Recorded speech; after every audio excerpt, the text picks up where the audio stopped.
All right, I'm going to get started with the intros. So, hi everyone. Thank you for coming. My name is Grace Collars, and I'll be your host for tonight's event. Conservation Nebraska AmeriCorps member Peggy planned tonight's event, so I'll be here for the technology side of things. So, I'd like to start off reminding everyone on Zoom that your cameras are turned off and you are automatically muted. And if you have any questions throughout the presentation, you can drop them in the chat or the Q&A function, and we will go over those either throughout the presentation or at the end.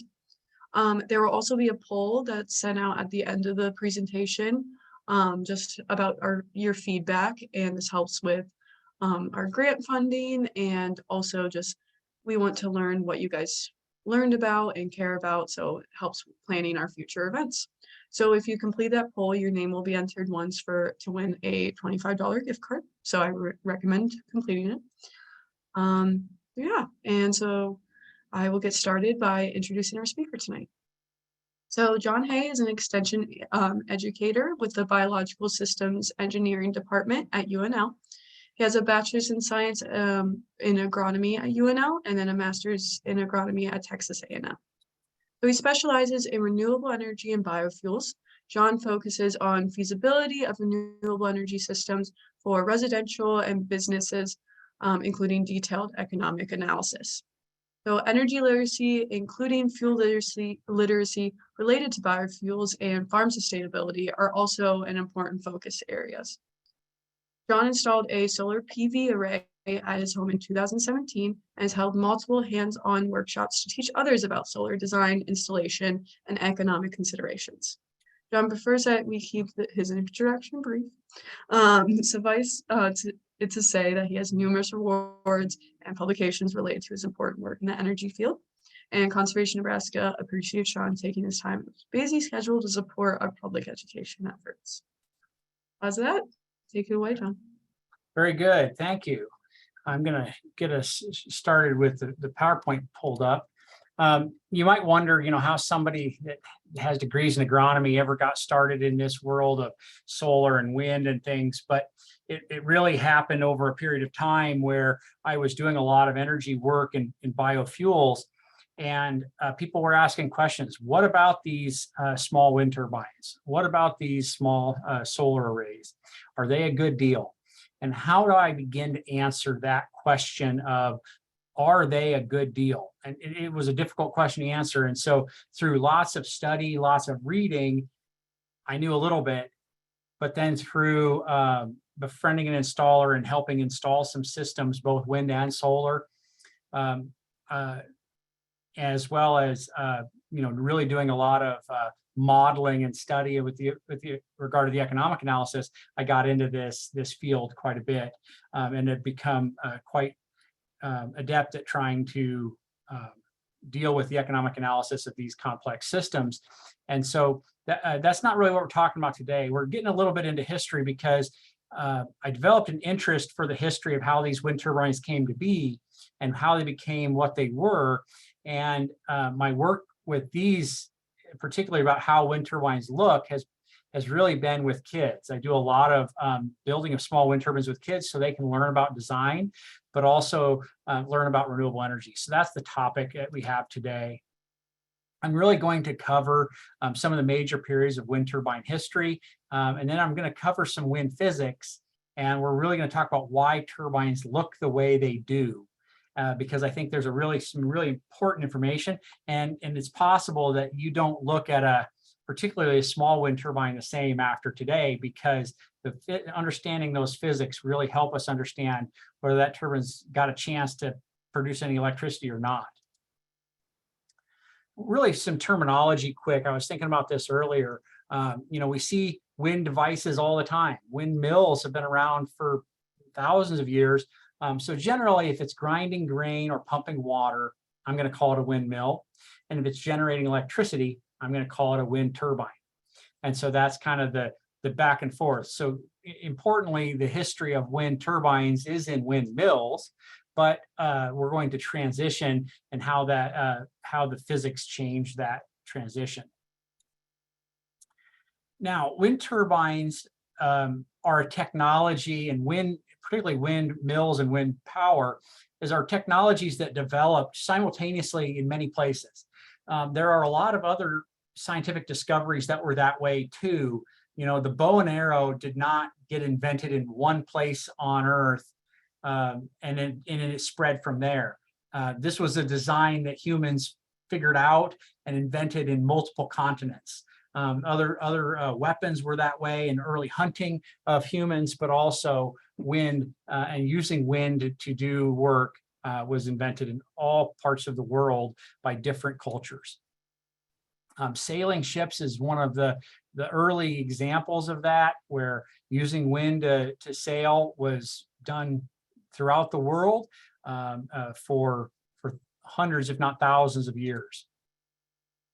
The Persians had windmills that they used for grinding grain and pumping water.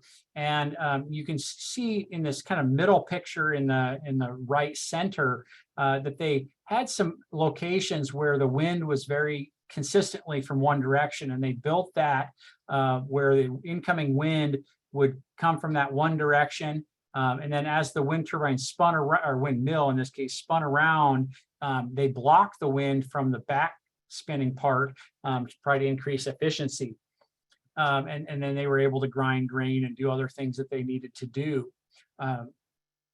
So interesting design. We're going to actually see this design reinvented over and over and over again through history, but an early example of that 3,000 years ago. Generally, all of these concepts have something in common. They're trying to convert kinetic energy into rotational energy and then work. We're trying to get something done. We're trying to do work that is more work than a human could do. And we're trying to use something that's low cost or free, in this case, wind. Some of the challenges in this design are adjusting to wind speed and direction. We saw that example from Persia. They really can only use that when the wind was in that one direction. Now, some locations on Earth have pretty consistent winds like that, others not so much. And so adjusting to that direction was an initial challenge. Also, what do we do to survive high wind speeds? And so if we're, have that out in the open, what do we do when we're not using it so that it survives that high wind speed? Or what do we do when we are trying to use it during a high wind speed event? So those were some early challenges that we'll see how people try to adjust to those. There are a number of different types of designs that we're going to talk about, but essentially let's break it into some different sections. The axis, or the orientation of the main shaft, could be vertical or it could be horizontal. And so you have horizontal turbines and vertical turbines. You see that today, or mills the same way. The solidity, if we think about the area that's intercepting the wind, how much of that area is taken up by the wind blades themselves? So in the case of this kind of Chicago style windmill in the center here, it has high solidity. A lot of that space is taken up by blades, while this modern horizontal wind turbine in the black is very low solidity. Very little of that space is taken up by blade. So different design characteristics, really for different purposes. Then you have different airfoil or different blade types. You could have an airfoil, kind of like an airplane wing, or you could have a flat or solid surface that has lots of drag. And drag, you can imagine those molecules of air just striking something and pushing it. That's drag versus lift. Those air molecules are passing over the blade, causing almost a vacuum pressure underneath to push that blade in a perpendicular direction. That's why airplane wings work. And so different designs have different blade types. When we think about turbines, meaning electrical generating systems, there's generally 3 different designs that you're going to see. And with a little imagination, every single wind turbine you see, you can really put into one of these 3 categories. It's either a Savonius, which is a very high drag machine where the wind molecule strikes that kind of concave surface and it rotates around. Sometimes these are called a variable drag machine because that concave surface has more drag than the convex surface. Thus, it's able to spin with any wind direction. So it does spin in the wind. That's a Savonius. A Darius is also a vertical axis machine where the blades are mounted vertically and have airfoils. And so that's a Darius type. All types of those, big and small. Some of them look like egg beaters. Some of them have straight blades. Some of them are, like I said, curved into more of a circle. Some of these are almost, they're set in different orientations with longer or shorter. So again, sometimes we have to use our imagination, but we can put them into these different categories. The horizontal axis is really what we might consider looks like a wind turbine today. The axis is horizontal. That main shaft is horizontal with blades. If it's a electrical generating, the blades tend to be skinny. If it's for milling, the blades tend to be fatter. And so we'll talk about a little bit why that is. But as we follow history a little bit, there are some really early wind devices like the wind-powered organ of the 1st century AD, which is maybe more of just a novelty than it was to do an important piece of work, but it was wind-powered. But as the Europeans moved through history, they developed a number of different windmills, and they did that for grinding grain, or maybe more importantly, in Northern Europe for pumping water to be able to de-water parts of Northern Europe so that they could live in those places. So here's some Spanish windmills that are used either for grinding grain or pumping water. And you can see their blades are pretty big. They don't have any material on them, but they had enough drag from those air molecules hitting those blades that they would spin in a circle. But also because they aren't the air can get through those little squares, I think that helps them survive in those high winds if you had a high wind event. So here they are trying to make enough solidity so that it spins, but a low enough solidity that it survives high wind speeds.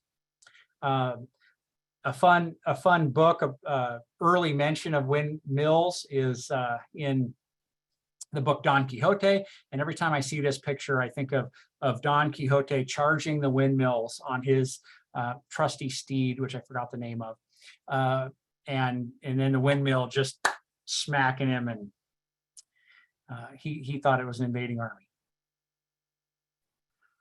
Grain grinding windmills in England, beginning in about the 12th century, were a big deal, and this windmill is actually at least one of my favorite quotes from a book. I was reading a book on wind turbine history one time, and they were discussing these windmills, and they said that the nobles or the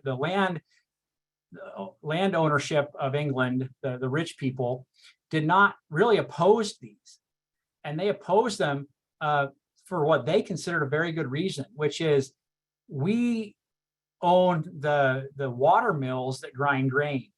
And if we own that water mill and everybody comes to us to grind grain, that keeps the price of grinding grain down, and we're actually good for the peasants. That we're helping the peasants by keeping the price of grain grinding down. These should be illegal because they're expensive enough that not all peasants can own them. Only the richest peasants can own them. So they worked very hard to make these illegal in the 12th century. And what I find interesting about that in the quote was something like, for every new technology will be opposed, and likely for good sound reasons, but if that technology is good for the people, it will prevail. And that was the quote. And it really stuck with me because here they are talking about a quote about 12th century England and windmills that really applies to what we're seeing in some of the renewables today, where we see some opposition from the overarching electric industry towards some of these because, well, we can't let people have their own because everybody's got to pay their part for the big overall grid. Kind of an interesting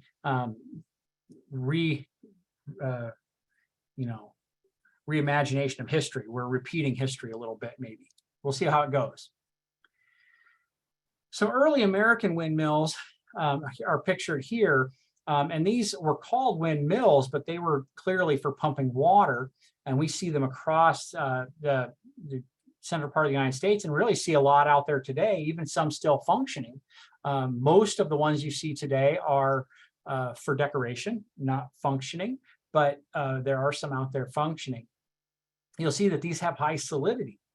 And really the solidity is because as we have higher solidity, we have more of those molecule impacts with the blade surface. Thus, we're having higher torque. We actually can create higher torque with higher drag. And thus, when we're trying to grind grain, when we're trying to pump water, we need higher drag so that we can have higher torque.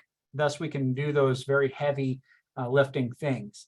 Not quite the same is true when it comes to electrical generating. We need more speed to spin those fast. And so we trade some torque for speed, and because the speed is what's needed. So when we think about those, there's a couple of manufacturers in Nebraska. Eli was one, Dempster's was another, that were Nebraska manufacturers. And so you can be very proud of the Nebraska history of these windmills. They call this type Chicago style, and that was just the style that they called it. I really am not sure why they call it that. Probably should learn that. But they function very effectively. It took a fair amount of maintenance, but they work effectively. And what they're doing here, we talked about turning wind into rotational energy into work. And so what we're seeing here is wind into rotational energy into linear movement, up and down linear movement, and then that linear movement pumping the water. And so that's generally how they're working. We're going to get into a little bit there, the tails in a minute, because I think the tail fins are an important dynamic, but we're going to talk about all of those together, I think. Let's get into the wind turbine a little bit and the birth of that as an idea and a device. You have to remember about electrification was really, happening between the mid 1800s and the early 1900s was when a lot of that technology was coming about and a lot of excitement and things were happening. And Moses Farmer patented an electrical generating windmill in 1860, and is one of maybe the earliest patent that I can see. He is the co-inventor of the self-exciting dynamo, which is essentially a generator that didn't have magnets. It could excite an electromagnet within itself.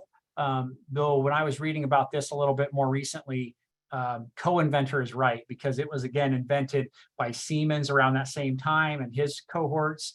But Moses Farmer had a patent on at least one version of this during that time.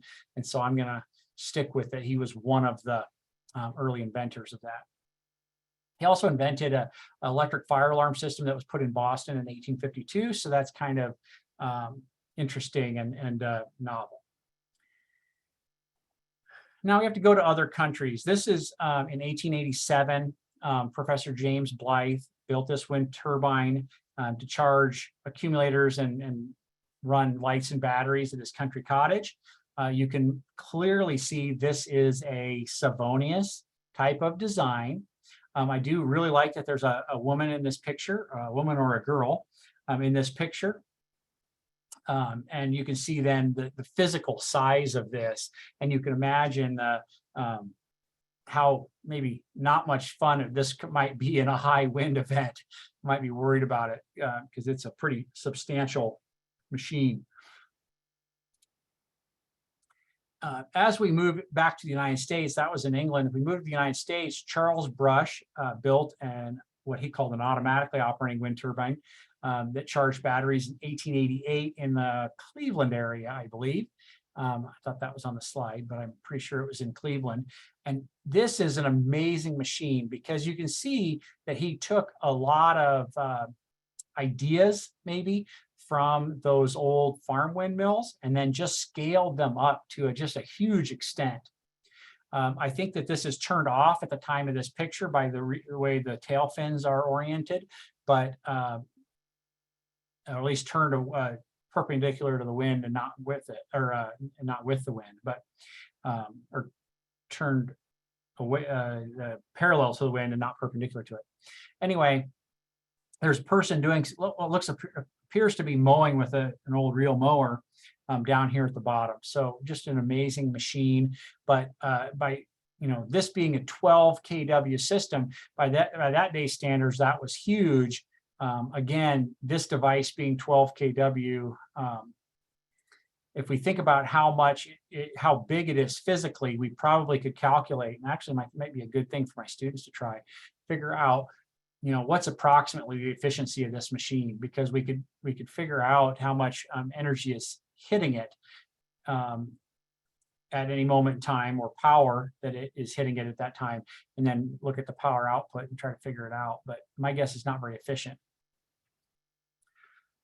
All wind turbines have to adjust to the direction of the wind, at least most of them do, particularly if they are going to be most efficient by facing the wind. So an upwind machine is a machine that literally faces the wind. And so in this case, on the left-hand side A, it has a tail. And so if the wind direction changes, the tail then orients it to face the wind at all times. And so that's an upwind machine.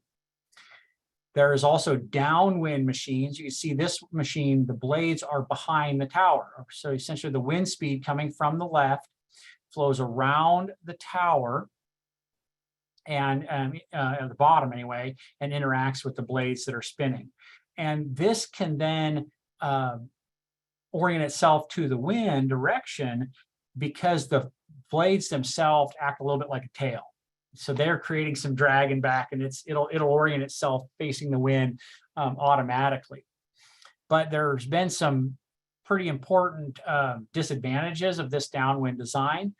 The one interesting one is that when the wind passes around this tower, and then the blade passes by there, because there's that space of dead wind kind of behind the tower. When the blade passes by that, it creates a noise, and you get almost a thumping sound, and they have a higher noise issue. So noise was a greater issue with downwind turbines. And again, one reason that they really have not become popular. Vertical axis, this is a Darius machine, if you recognize it from the types. This Darius machine doesn't care about wind direction. The wind direction can come from any direction, and it will function. I think the challenge is then how do we make sure that we build it so that those blades interact with the wind in a way that it can get started, and that's been a difficulty. And then we're going to talk about another difficulty with particularly the vertical axis machines, and that is overspeed protection, but kind of a challenge. So overspeed protection is this ability to survive in high winds. How are we going to do that? One of the early inventions for surviving in high winds, other than just making them completely inefficient, which is what we saw in those Spanish windmills, is to create a system where the machine turns itself out of the wind during high wind speeds. And so you can imagine what I'm going to draw on the screen here. What you can see here is that the tail is oriented not in the center of the circle. So we have this circle. I'm going to draw it really rudimentarily here because I'm using my mouse, but because it's in the center of the circle, there's actually more surface area on this right side than on the left side because of that circle. And because of that, at high wind speeds, there is more pushing on the right side than on the left.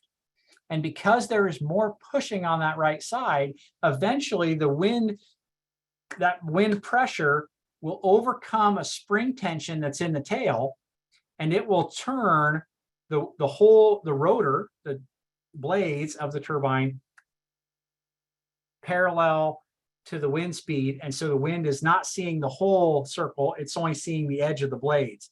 And it's called furling, and it turns sideways. And so when we imagine furling, we imagine it just overcoming the wind speed and turning.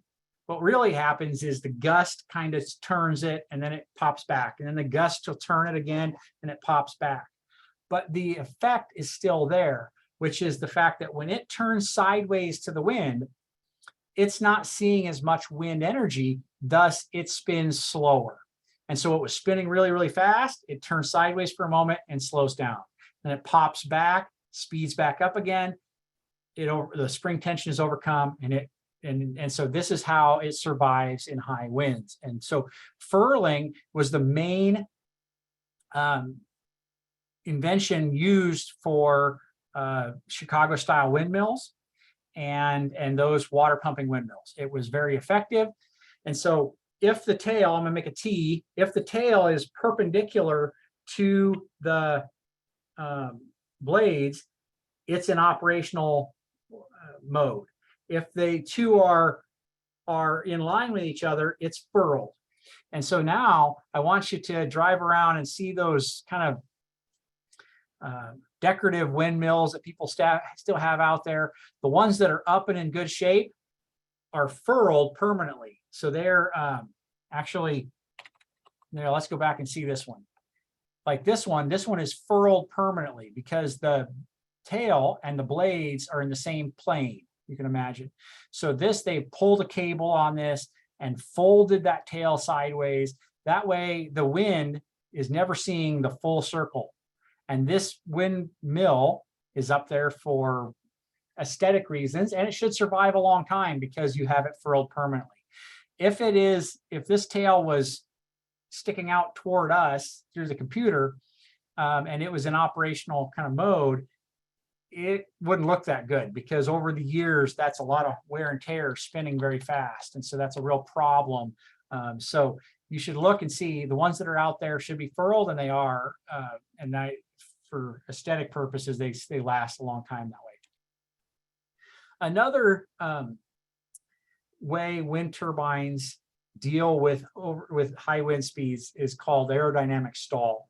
Aerodynamic stall is when the wind that's passing over that airfoil becomes turbulent and you lose that kind of vacuum underneath that's pushing it in perpendicular direction. And in an airplane, this would be terrifying as you would start falling to earth. In a wind turbine, they're designing it so that at a certain wind speed, it will go into aerodynamic stall and slow back and slow down. So the blade pitch is pitched in a way that allows the aerodynamic stall to happen at a particular wind speed or in a range of wind speeds that are faster than they want it to be. And thus it slows down. So it's stall, the aerodynamic stall happens and it can slow down. Now, large scale wind turbines can change their blades and they could go into aerodynamic stall if they want to by just changing the blade pitch until it happens. Smaller wind turbines that have a fixed blade have to kind of engineer it so that that's the orientation that at a particular wind speed it happens.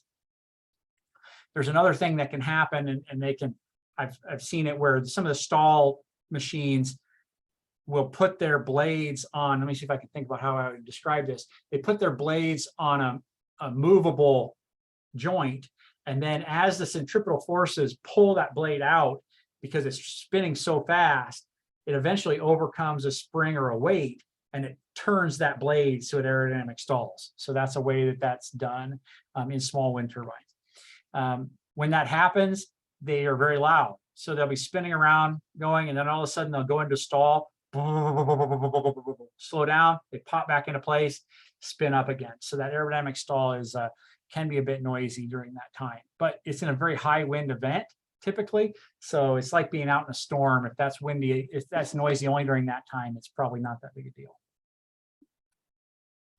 Let's move into the farm wind turbines in the Great Plains. This is a big moment for wind turbines in the early life of wind turbines. This really happened between the 1920s and the 1950s. And I know some people on this webinar today, their parents and grandparents had some of these experiences with these on-farm windmills. So I'm going to go through some details on some of these, but I want to start with some of the big names were Jacobs, Wind Charger, Zenith. There were dozens of companies that came and went, and the reality is very few of the, it was a real boom period, and because it was such a short period from the 20s to the 50s, there was a lot of boom and bust, and so very few of them really existed past the 50s, but a few were around for quite a few years, even into the 1970s. So there is some wind turbines out there that are much newer in that sense. So let's talk about Jacobs for a moment. Jacobs Wind Electric Company from 1932 to 1956 out of Minneapolis. And they made 2 wind turbines, a 1.5 and a 3 kW, and they sold 20,000 plus. They were maybe the second most successful. We'll get into the most successful next. But you can see that the physical size of those a little bit on the right-hand side. Also, some of their demo units, they drove around and showed people these, trying to sell them. One thing I wanted to mention is, let's just go back to this picture, is to imagine this idea of why this particular farm wants a wind turbine in the 20s and 30s, particularly. They were living a pretty rugged life out there, and cutting wood for heat and doing every other thing that they needed to do to live. But one thing that added quality to life was electric lights, but also was a radio. And having that radio and that connection to the world was really, really important. And that connection could either be gained by taking batteries to town once a month or once every couple of weeks and getting them recharged, or you could buy one of these wind turbines, have it running, charge your batteries right there at home, and have them available to you so that you could have the radio 24/7, 365. And that was just really important to the connectivity of the time. This was the cell phone and internet of the time, and how we think of the internet as almost indispensable now. That news on the radio was pretty indispensable. So Jacobs survived into the 1980s because of a kind of a repurchasing of the company by another group, and then really reinventing and building some new turbines. So then they started building 10 kW and 17 and 20 kW turbines that had a gearbox in them. I actually have seen one of these flying and actually functioning in Western Iowa a few years ago. So that is pretty amazing. This is the 20 kW Jacobs on a tower there in Western Iowa. So they did come back into business for a while, and then eventually were closed up shop in 1985. I rediscovered this magazine article just the other day because of a conversation I had with John, who's on the one of the attendees today. He had mentioned something that his grandfather or great-grandfather did. And I went back and I said, I've read about that story, and I reinvented this article. This is a Scientific America, or Popular Science Monthly, excuse me, magazine about 2 boys, 2 brothers in Sioux City, Iowa, named Albers. And the Albers Brothers decided that they could build a wind machine and sell a wind machine to all their friends and relatives and everything else, so that they could run their radio in rural America.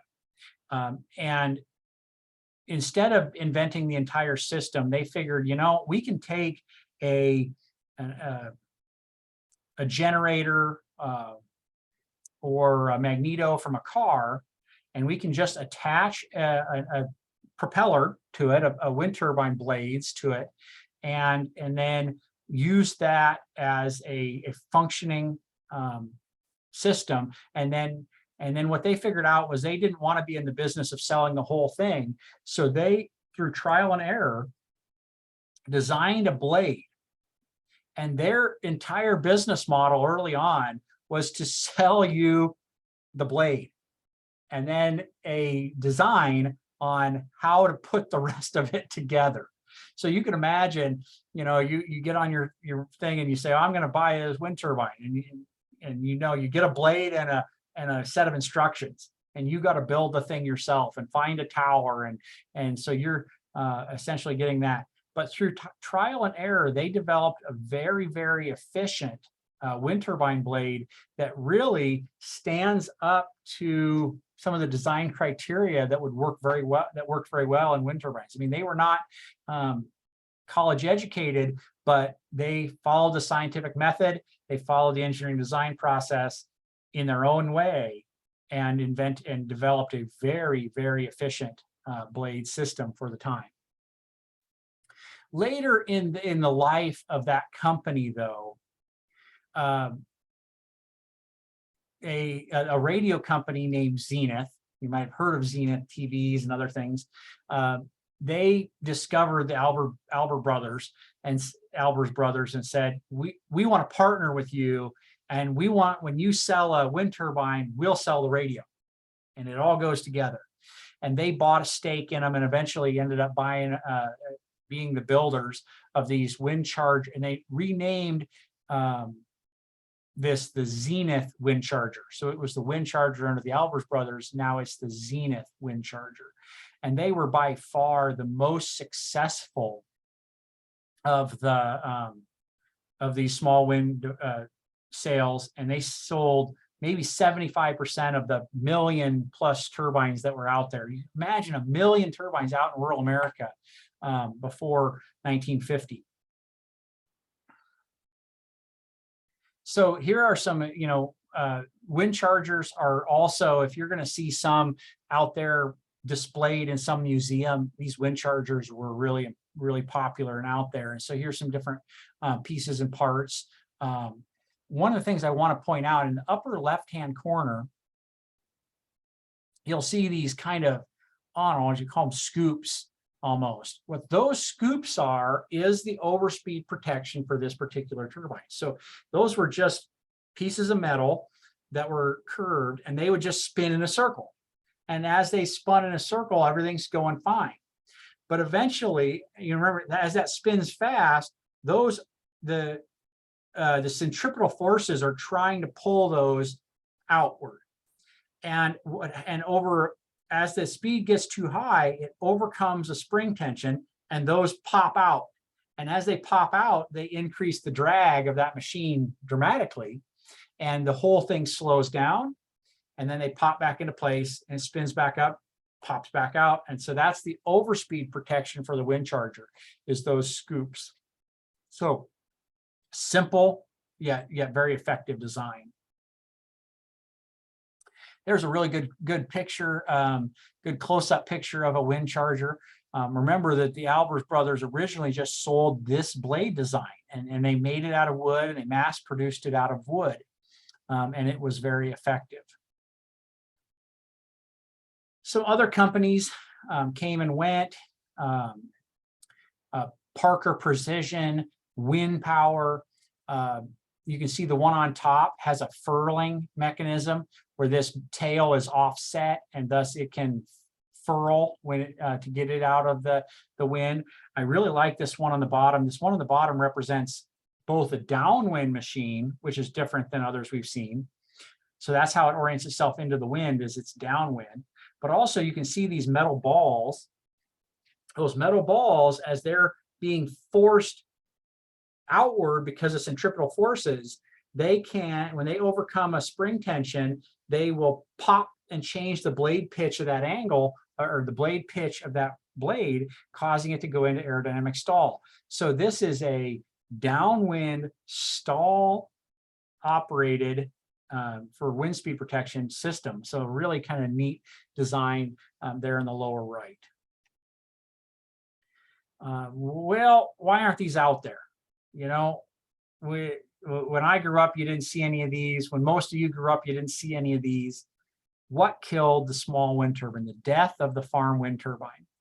Well, in 1930, 90% of urban citizens had electricity. It was cost effective for electric companies to locate in an urban area and sell electricity to the population. Only 10% of rural citizens had electricity. And that was a real, you know, talk about urban-rural divide, it was pretty bad then too, you know, and we think of it as a political divide now, but it was a technological divide then, and haves and have-nots with electricity. So starting in 1935, the Rural Electric Administration, the federal government, began to spread electricity through rural America. We're going to electrify rural America. And by 1939, so only 4 years later, they upped that from 10% to 25% of rural dwellers with electricity, and it went up from there. And so you can imagine almost, see what I have on the next slide, but you can imagine almost this scenario where the farmer is living their life with their little bit of electricity, and the guy shows up and says, we're going to extend the power line through here, and we want you to be part of this. And this farmer sees the advantages probably of low-cost electricity, where all of the devices, you know, not only kitchen devices for home life, but not having to buy fuel anymore for any lighting, not having to maintain that wind turbine. And instead, yes, I have a bill, but you know, I think they were trying to make that reasonable with the administration and things. And you know, it probably was pretty much a no-brainer. We're going to do this. But one of the caveats of that was, oh, and you know that wind turbine that's out back, you have to take it down. We won't connect you to the grid unless you take that down. They did not want to risk in any way, shape, or form that those farmers might try to connect that wind turbine to the grid. You know, the grid is separate, that wind turbine is separate, but because we're worried about those two lines getting crossed, sorry for maybe the pun on that, but they forced them to take them down. And so when I first read and thought about this idea, I thought, what a loss to kind of lose this technology development at that time. But at the same time, I can really understand that scenario where we're electrifying rural America and we can't risk electricity backfeeding to the grid. So away they went. The modern utility scale wind turbine really started up around that time, because clearly, you know, we're able to build wind turbines that work and function. And what about making them bigger and being able to feed the grid? So the first megawatt scale wind turbine was connected to the grid in Vermont in 1941. And you can see here that it's a two-blade, very large machine. I don't have a size on that one, but it was a very large machine, but in 1941. We follow that up with some new and different versions. The Getzer wind turbine built by Joule in 1956 was 200 kW. So again, we're getting a lot larger. You can see a car at the base of that to give you a sense. Generally, as we got bigger, one of the challenges was, you know, what kind of generator is this going to be, and how is it going to synchronize with the grid and other things like that. And simple wind turbines like the farm ones we saw, the blade spins the generator. There's no gearing in between. And then as we got bigger, adding gears in between was a real challenge. So I'd be curious to look back and see how many of these were had gearboxes or not. Then we transition into the modern utility scale wind turbine of today. And one of the things that I want to mention, though, is that I did point out in these early utility scale versions, there was a lot of work done here in the United States of America. And it really is pretty amazing how much of this developed here. But between this time and really modern times, the United States did a lot of research work, but really a lot of the turbines that they put up were ultimately failures because they weren't very tough. The United States researchers really from the 1960s through maybe the 1990s were really chasing efficiency, high efficiency. And in that chasing of high efficiency, they neglected robustness. And so the designs coming out of Northern Europe, particularly the Netherlands and that area, those craftsmen building wind turbines in those same timeframes really were focused on robustness. And this machine has to survive in the wind first and be efficient second. And so interestingly, as we look to the designs that we see today, like the one in the picture, these really have their history in Northern European designs.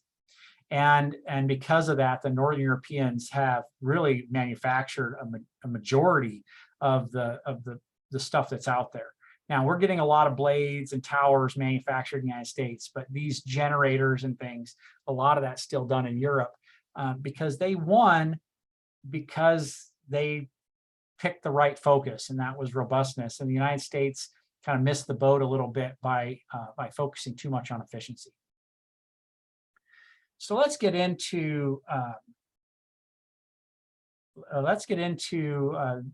the physics a little bit. So the real question is, why do turbines look, if we're thinking about modern turbines, they look more like this farm wind turbine than they do this vertical axis Stavonia system, or even the Blythe wind turbine. These all could be turbines, but why do they look more like the one on top than the two on the bottom?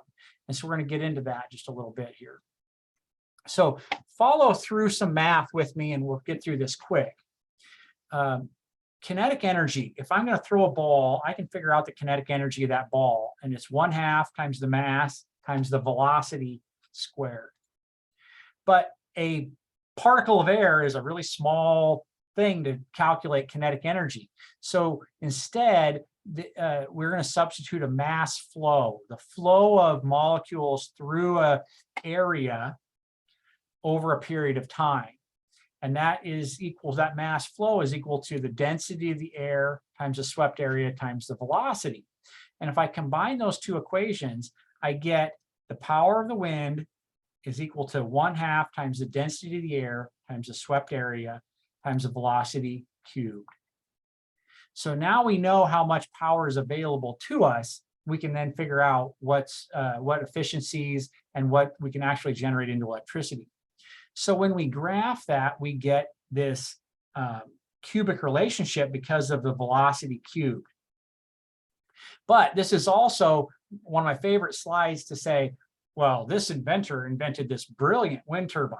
It can spin in low wind speeds. It is so efficient at low wind speeds. It can generate, it'll just sit in the back of your house and spin and generate electricity when the wind is 2 miles an hour.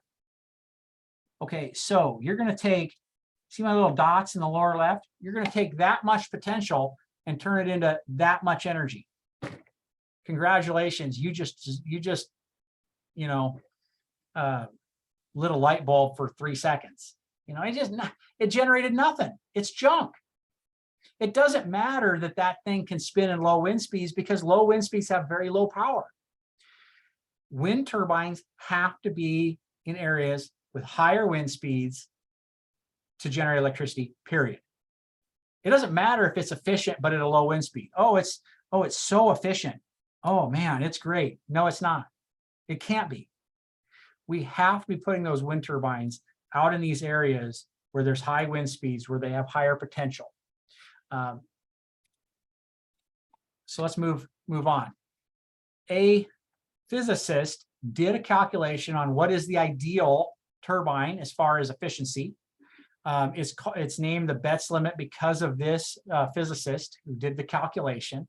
Though, just like any good calculation, it was done in 2 or 3 other places in about the same time period. But Albert Betz, won the, the battle for the presses and gets named after him. And it says that 59.3% is the absolute best it could ever do. Now, the reason that this is important is because if you ever see somebody that says that they beat the Betz limit, be very skeptical. They didn't. This is a good calculation. And I think I'm going to explain why in a second. This is not likely to be beat. So it's not the law of wind physics, but it's a pretty darn good calculation. And it says if you can only get 59.3%, you're always going to get less. But again, we need to be out here where we have higher wind speeds, where we can get some good power and thus good energy. So how do we work within this framework? I don't have efficiency here, but we could add efficiency to this. But when we're trying to put a wind turbine in a place, we can't affect the velocity very much, but we can affect the size. So wind turbines that are small are going to generate smaller amounts of electricity, much smaller. Wind turbines that are large are going to generate larger amounts of electricity, or have at least more potential for larger amounts of electricity. So, you see something that says, well, someday wind turbines are going to be tiny and they're going to power a lot. No, they're not. The power in the wind does not work that way. We need to have that swept area to get those amount of molecules moving, and we have to have the wind speed. Now, we can't affect wind speed, but we can pick A, where on earth we put it, and B, how high it is. So we got to put it in high wind locations, but we also have to get them high up off the ground where there's higher wind speeds up high. Now, the Betz limit is a good prediction because they said the ideal wind turbine is taking energy from these molecules, and as that molecule passes across the blade, it's giving some of that energy to the blade to spin. And then that molecule is back here going slower. Makes good sense. How much energy can I take out of that molecule before it goes too slow and the next molecule just hits it and they back up?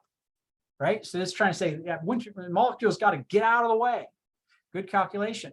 But that calculation also assumes that the molecules behind are going straight, but they're not. Because this is a spinning blade, it is imparting kind of wake rotation or turbulent air behind. And so that turbulent air reduces the efficiency.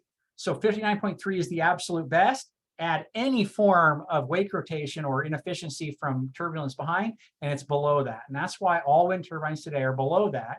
Good wind turbines are in the 40 to 50% range. That's pretty cool considering 59.3 is the best. So we have some really efficient turbines out there. What they also figured out through experimentation was that as that wind turbine spins faster, the efficiency goes up. And so this is the tip speed ratio. And we can imagine the tip speed ratio as the ratio of the speed of this tip of this blade. So we could say, well, that blade is going 70 miles per hour, and the speed of this wind is 10 miles per hour. That's a tip speed ratio of 7, or 70 over 10, 7 to 1. So it's a tip speed ratio of 7. So through experimentation, they figured out that wind turbines did better as they spun faster. And this is why those Savonius rotors Remember though that one, here's that American farm windmill. They don't spin very fast because they're drag machines. Thus their efficiency is limited. Very, very limited. And that's these Darius have more potential. But this is the kind of the modern windmill right here. And so you can see its efficiencies are approaching this 40 to 50% range. And they are. And that's because they have high tip speed ratios. So what they figured out, let's go back one, is that the faster the tip of that speed blade goes, the less wake rotation there is. So as things spin faster, they are more efficient. Now you think about that big wind turbine doesn't spin very fast, but it does. The tip of that blade is going 160, 170 miles an hour. Very, very fast.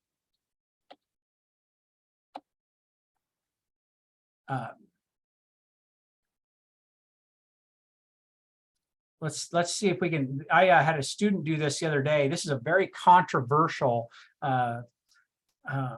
YouTube video that I had my student create. I said, make 2 turbines of the exact same swept area, and then look at their voltage, which is related to their power output, because there is a resistor in here.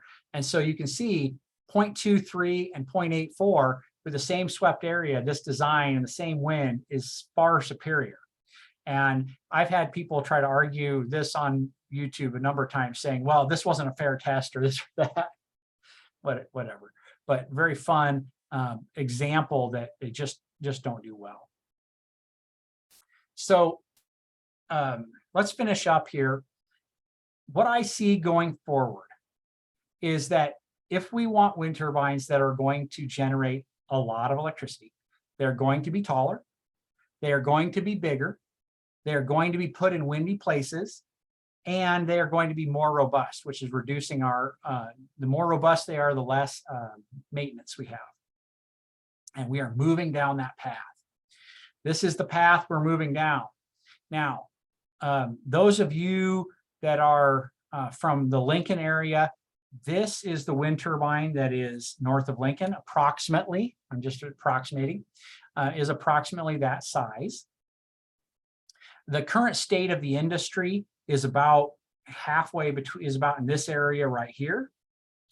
And so I don't see a big jump happening in the near term, but in a slow fashion, I do see that. These very, very large turbines, they are building some of these in the ocean, and you can see offshore and offshore. They're building some of these very large ones in the ocean. Onshore, we're kind of in this range right here, right now. And so we're kind of staying there in that 3 to 4 megawatt range. But again, that's nearly twice as tall as those ones that are north of Lincoln. And then I can tell you, those ones north of Lincoln are not small. So just really kind of interesting to see how that's going. I did find another thing I wanted to show you that kind of gives some sense of scale a little bit to those. And it's showing you the Statue of Liberty and a big airplane and whatever that thing in London is. But I thought, you know, we're from Nebraska. We need to have something that's a little better. So here is the Nebraska State Capitol, where if you are familiar with your 4th grade history, you might have learned that this is 400 feet tall and the sower is 19 feet tall. So the whole thing is 419 feet tall. And so really the state of the industry today is about this 3 to 4 megawatt size, just a bit taller than the state capitol building is kind of the state of the industry right now. Unfortunately, there's always people that are going backwards. This was a wind turbine designed in Nebraska a few years back, and it is a turbine. It's an electrical generating. I talked to a person one time about this design, and they said, well, they thought they could sell it better if it looked like this. The trouble is it never did function because, again, we've created high solidity blades that are trying to spin fast and get efficiency, and it just wasn't robust enough, and it eventually failed. We're sometimes trying to go backwards. These are in Lincoln, Nebraska. You can tell these are Savonius design. These are inherently inefficient. They're put in town, which is low wind speeds. They're on a building, so any spinning vibrations they make causes annoyance in the building. These have been up and essentially never generated any power since they were installed. So from an electrical generating standpoint, pure failure, but they look cool, but there's no electricity being generated. Let's go through some others just real quick because for another minute. This is a Berge out of Norman, Oklahoma. It's a good design. There's a lot of these up and flying. This is probably the best small wind turbine on the market for the past 20 years. This is one I helped install in Northeast Nebraska. Here's one in Portland, Oregon. They said we solved the idea of being low in town. We put it on a tall building, and yet the wind is so turbulent up there. These are facing 4 different directions, and the wind was pretty windy that day. So that's a failure. Not a terrible design, but a failure in application. This is a picture I took in Thunder Bay. This thing's a failure because it's too low to the ground and it's got all this other junk on it. This is a Darius design that's in the trees almost, never produced anything. This one's got a chance it might produce something. Again, we're thinking about this, is it big? Is it up in the air? It's not big, but at least it's up in the air where there's decent wind. So again, not too bad of designs here. Those 2 companies are currently out of business. There's that Jacobs that we saw before. Okay, I'm going to finish up with, I'm just going to leave it on this slide. We can see that these are the good wind locations in Nebraska. And you can see that where we built these wind farms in Nebraska. And you can really correlate pretty well some of these locations here with where the wind turbines are, right? So you can kind of correlate that pretty well. There's also some not correlations. Look at this whole area. Beautiful wind, no wind turbines. Well, why not? Well, this is why. There's no transmission in that area. So we need to get that electricity out. I'm going to stop. If there's any questions, I'd love to chat a little bit longer.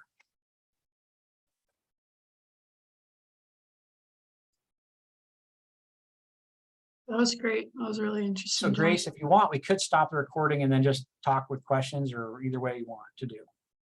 Oh, yeah. We usually just record the Q&A just in case. Are there any questions that we have from the audience? Yeah, if anyone has questions for John, please drop them in the chat or the Q&A function. And also, if they come up, you can reach out through email as well. This video is recorded, so if you want to come back to any information, it will be posted within a week or so on Conservation Nebraska on YouTube. So you can always come back to the recording, and John just attached his email in the chat. If any of you think of questions sooner or later.